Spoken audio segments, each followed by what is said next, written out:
Hello again, this is Bishop Doherty from the Diocese of Lafayette-in-Indiana. Today my topic is my personal reflection on the Rosary. And there is the Rosary as a prayer, and there are rosaries that we have and we pray on.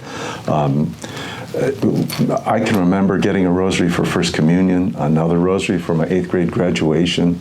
I think I lost the first, the second one, the links all rusted out at some point, and I had to graduate to yet another rosary. The rosary is a very personal thing, very often on account of the person who gave it to us. So sometimes rosaries are handed down in families.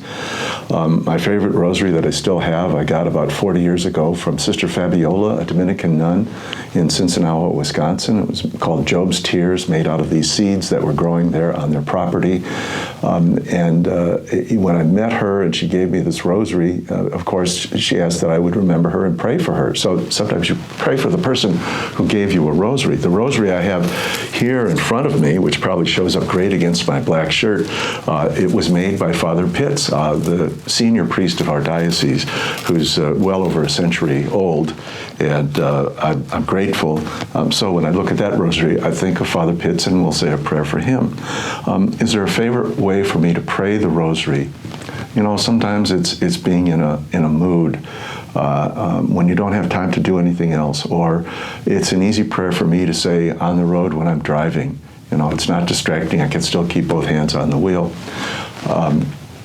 It's a thing that you pray with people in certain settings, and certainly at funeral homes would be a traditional place where we say a rosary. Also, when I make a trip to one of the Eucharistic chapels, it's nice to say a rosary. My favorite place to say the rosary, I tell people, is here in Lafayette at the St. Francis Chapel.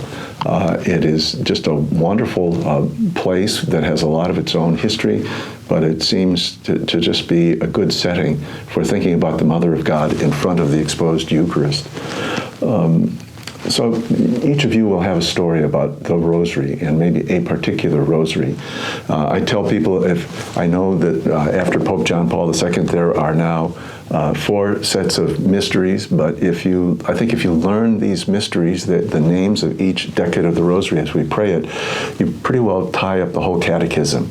You'll know a lot about Christ and His Blessed Mother and the mission of the Church by praying the rosary. It's just a wonderful prayer. It's a catechism in itself, and I can recommend it to you. You don't have to be a Catholic to say the rosary. All right, anybody can say the rosary. I thought I would just throw that in as I'm talking here in the month of May. God bless you all.